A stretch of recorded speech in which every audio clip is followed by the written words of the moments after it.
What's good, everyone? Welcome back to the show, man. Recap with Mo, where we're getting ready to get into a brand new episode breakdown of Johnson. But before we get into this thing, make sure to like and subscribe to this channel so you don't miss shit that's going down, alright? So the episode we're getting ready to get into is for season 4, episode number 2, titled Hardly Working. Now the synopsis states, Omar realizes he might need some extra help around the office while Greg meets his new mentee Darius. Jarvis deals with the aftermath of his robbery, and Eugene's message on his radio show resonates with Omar. Now that we got that out of the way, let's go ahead and get into this thing. Alright y'all, so we kicked this episode off with brother Omar meeting with a partner by the name of Jock. Now Jock is there because they're discussing the importance of his company finishing this app in order to roll it out, at least a soft launch, in the next couple of weeks for the investors to see or whatnot. Now Omar tells him that his team is taking this very seriously, they're on it, they're working hard at it, and of course Jock is like, for real? And he was like, yeah, definitely we are. Now the reason why Jock is saying, are you for real? Because he just walked literally through the office and saw the guys in the office, in the workplace, wilding out. And when I say wilding out, they eating candy, they throwing stuff all across the office, throwing paper, they playing pool, they doing everything but working, right? So of course, while he's in there conveying this message that, hey man, we're taking this serious and all of this good stuff, Jock has to pretty much break it down for Omar to understand in plain English. Bro, this is your company. If you're not successful with, creating this beta phase or whatnot, this could also be the end of your company. So I'm definitely going to need Omar to grow a backbone. I'm going to keep it rated G for right now, but he's definitely going to have to step his game up, right? So anyhow, from there, we now head over to the lounge, or should I say the scene of the crime, where we see Keith, Greg, and Jarvis in a security room watching some video from the other night to find out exactly what happened to him the other night with old girl, plus to identify old girl to the officer that's in the room as well. So as they're watching the video, of course they're complimenting old girl, how fine she was, whoop, whoop, whoop, and all of that good stuff, right? So while they're watching the video, Jarvis shows them exactly when old girl plays something into his drink. So of course Greg is like, bruh, did you not even taste anything weird in your drink? And then secondly, you didn't even look down at the table before you started putting it to your lips and started slurping on the cup or whatnot. So what were you thinking? So Greg is going in on, he's going in on Jarvis right now. And Keith is standing there telling Greg not to do that. Don't do that, man. Just calm down. And he's like, why are you telling me to calm down when he was sitting over here slipping and slurping, right? And he was like, no, man, that's victim shaming. And of course, Greg is sitting there like, bro, what? Victim shaming? No, he should have been watching his daggone cup. That's what he's pretty much conveying to him, right? Now, Keith, after telling Greg not to do that, he then immediately turns around and conveys to everybody in the room that he never leaves his drink any daggone where. As a matter of fact, when I go to the club and whenever I go to the bathroom, I take my drink with me to the bathroom. Now, of course, everybody in the room is looking at him like, bro, you disgusting as heck, right?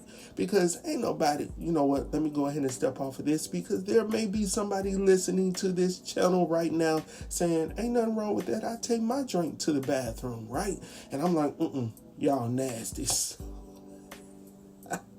So anyhow, getting back to the episode, man. So of course, Jarvis wants to know what are the next steps. What does he need to do to, fix this situation or resolve it or whatnot, right? So of course, the officer conveys to him, first and foremost, go ahead and, cancel all of your credit cards. Whoa. And as for the watch, you're probably not really worried about that, right? And of course, he was like, hold on, wait a minute. What are you saying? That was a $40,000 watch. And I'm sitting here like, bruh, you could have got you a good $250 watch, man, and it would have told you the same exact time that $40,000 watch. Besides, you spend $40,000 and it don't even have a tracker on it. Like, if I lost that watch, I would be tearing my daggone room up, my house up, trying to find that watch, and I can't track it.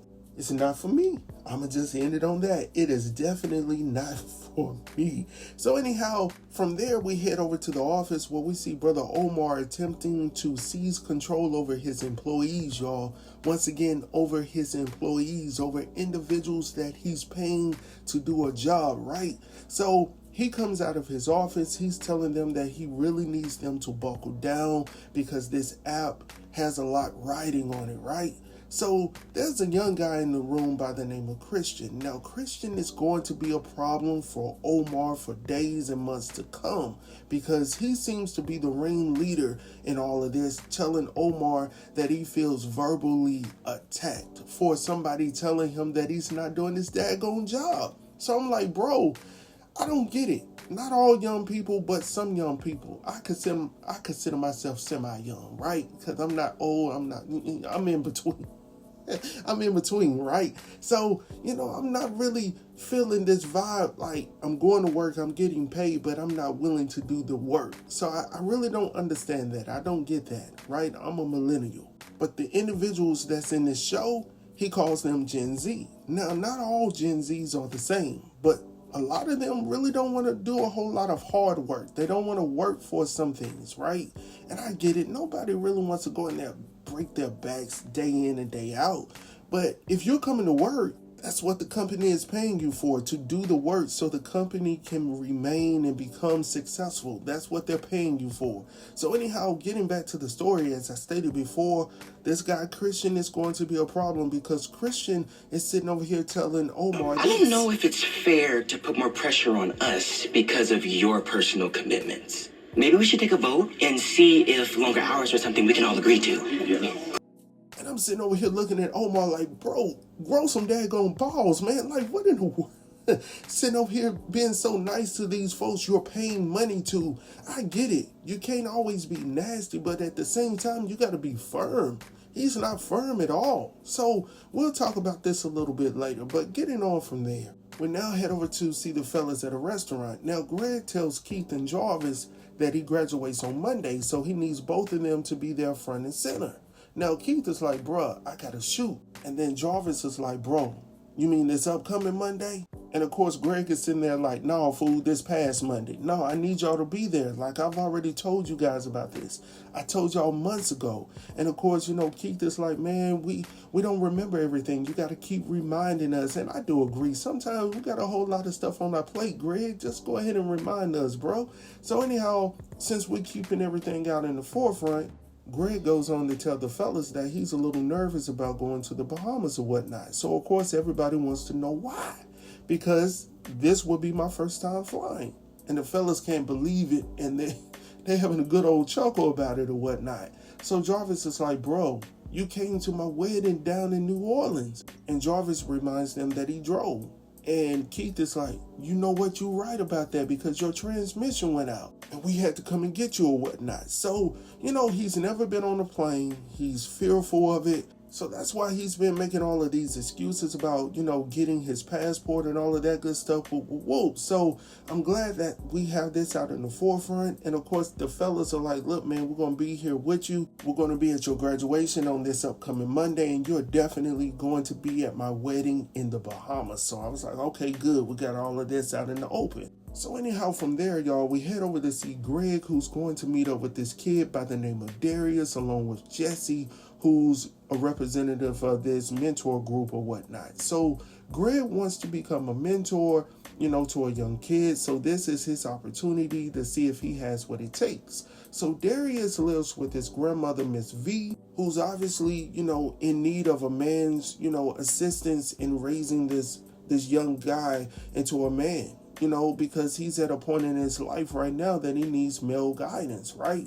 So, of course, when he comes out, he's standing there and he's looking at Jarvis and he's looking at Jesse and his grandmother, and he was like, look, man, y'all are making me feel like a charity case. Now, of course, Greg has to convey to him that he's not a charity case. As a matter of fact, I need you just as much as you need me. And goes on to tell him like, hey man, I need you to show me some of the latest video games or how to step my sneaker game up or whatnot. Of course, Darius agrees to that. And then he tells him, but at the same time, I can show you what it takes to become a man in this society, in this world, how to be successful or whatnot. Whoa. So while he's talking to him, he's looking out the window. Darius is looking out the window and he sees Greg's vehicle. Now that vehicle is nice. I ain't gonna lie to you. I can't remember the name of it, but it's a 1970 something, right? So of course Darius obviously loves old school vehicles, right? So, Greg seeing this, he sees this as an opportunity to reach out to this young man and to build some rapport with him. So as Darius is asking to ride with him or whatnot, he was like, sure you can, but under one condition. And of course he's like, what is that? He tells him that he needs to apologize to his grandmother for disrespecting her, for the way that he was talking to her. And of course he apologizes and whatnot, and his grandmother is super excited about this because she wants the best for her grandson. So I'm excited about Darius and Greg working together, building a relationship together, and hopefully it will work out for the best, right? So anyhow, since we're talking about parents and grandparents loving their kids, we head over to see Jarvis going to visit his new pops. Now, I've always felt some type of way about Jarvis, building a relationship with his new pops, because his new pops seems like he's only in it for himself, right? So, when Jarvis comes over, when he gets over there, he smells something cooking in the kitchen. So, of course, he wants some of that or whatnot. So, as his father, his new pops is bringing out, the food. They're sitting down at the dining room table. He asked Jarvis if he had spoken to, his old parents, Anita and Wendell or whatnot. Had he spoken to him lately? So Jarvis tells him that, they've attempted to reach out to him or whatnot, but, he never responded because he wasn't ready to have that conversation, at least not yet. But he also conveys to his new pops that he does miss them, all right? Now, I will say this about his previous parents, the ones that I'm just going to use the term adopted, right? We know that they did not adopt, somebody stole them, but it is what it is. They treated him right. Not to justify anything, they treated him a whole lot better than his new pops is treating him right now. So anyhow, after hearing that, Freddie Sr. tells, Jarvis that he doesn't mean to sound insensitive or whatnot, but they should be in jail, both of them, right now. And of course, Jarvis, this is a sensitive conversation. So, of course, he doesn't want to talk about it. So he brings up something else and he tells, Freddie Sr. that, hey, by the way, we're going to have to dead that conversation about, the house that you wanted to, buy as an investment because, it needs a lot of work. It's going to take a lot of time and money and I just don't have it right now.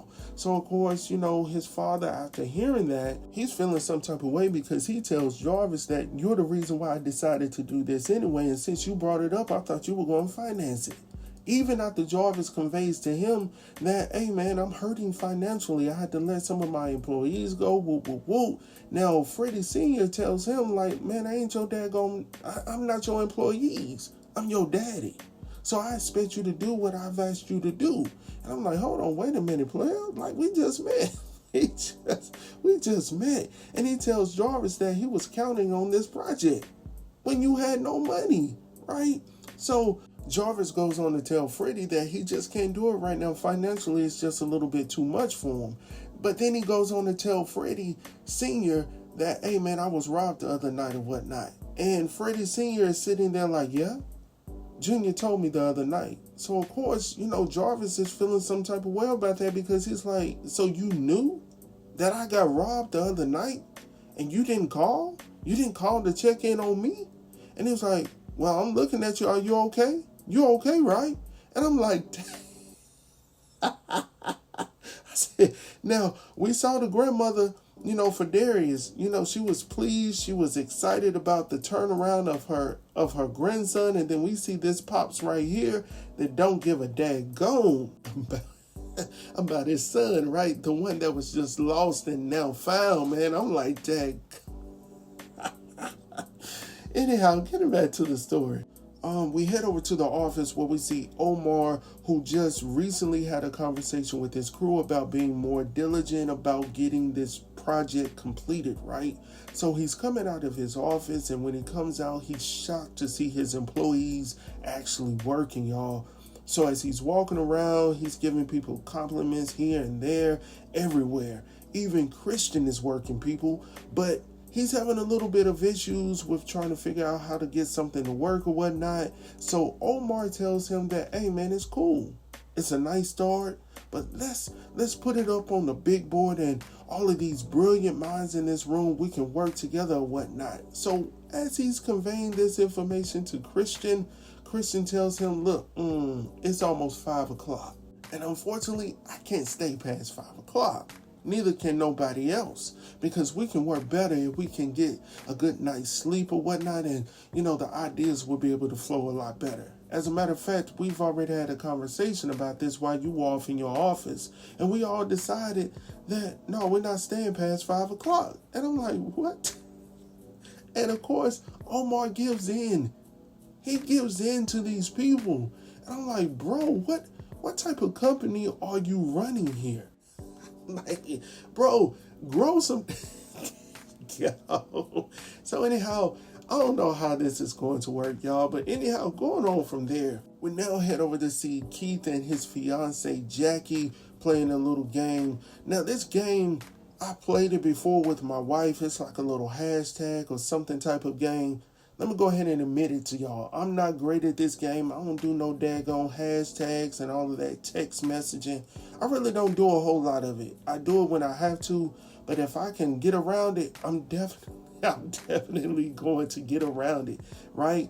But anyhow, they're playing this game, and while they're playing the game, there's this campaign commercial for her father that comes on the television, where she tells him to turn it up. Now, Keith, who's running against her father, Alan Garrett, is wondering how in the world is he able to run ads so very early with, the campaign being about 7 months away or whatnot. Now, Jackie conveys to him that, her father has, big donors, so he has deep pockets, so he's able to extend his campaign a little bit early or whatnot. Besides, he's a little bit nervous because of the newcomer talking about Keith. Now, I'm loving this relationship, y'all. I love the way that they encourage one another.